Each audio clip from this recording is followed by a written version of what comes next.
ఈ ప్రపంచంలో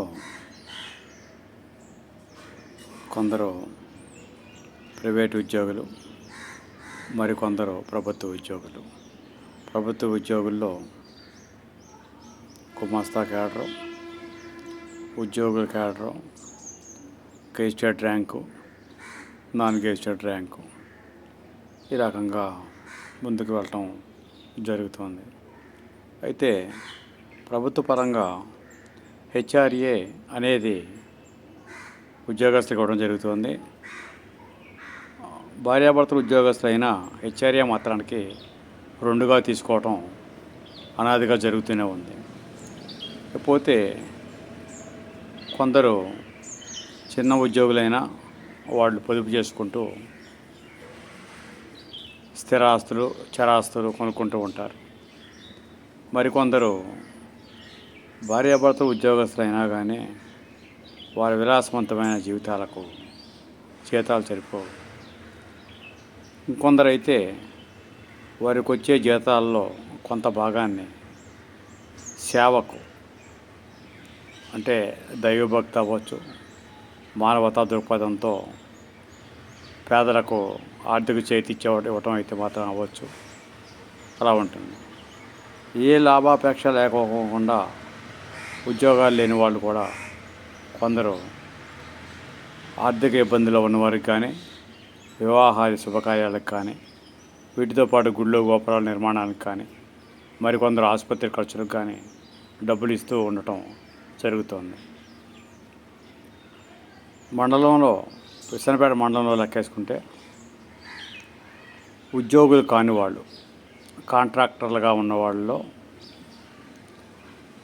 అటు వైసీపీ ఇటు టీడీపీ లెక్కేసుకుంటే టీడీపీలో అనాదిగా ఎన్టీ వెంకటేశ్వరరావు, అదేవిధంగా వైసీపీలో మద్దిరెడ్డి శివనారాయణ రెడ్డి, ఆ తర్వాత ఈ ఎన్నికలకు ముందు నుంచి 2 ఏళ్ల టైం నుంచి లెక్కేసుకుంటే ప్రజెంటు ఎన్ఆర్ఐ గిరిబాబు, ఆయన కోట్ల రూపాయలు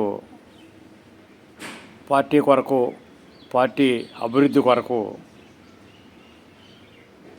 భూరి విరాళాలు ఇచ్చారంటే ఎలాంటి అతిశయోక్తి లేదు.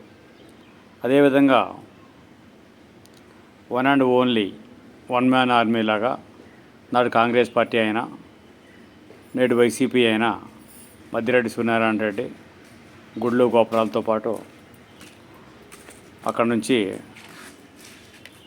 వాటితో పాటు ఇంకా స్కూళ్ళు, భవనాలు, ప్లే గ్రౌండ్లు, తర్వాత నీటి సరఫరా, ఓ పక్క రైతులకు, మరో పక్క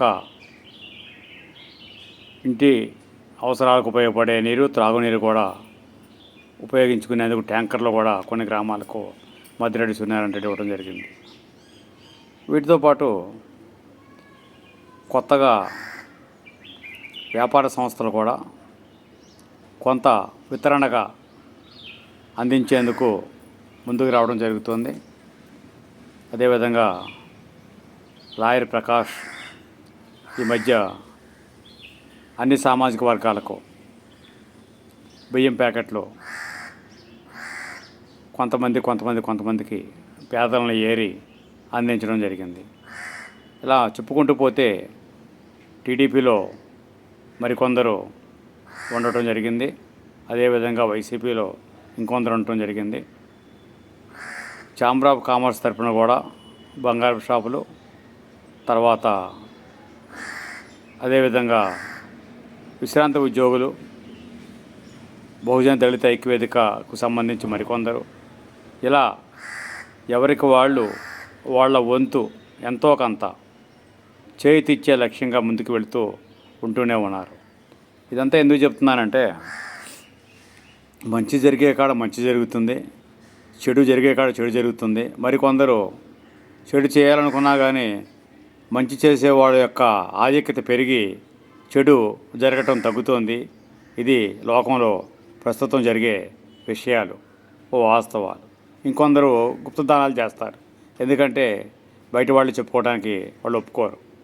కారణం ఎన్నైనా కావచ్చు.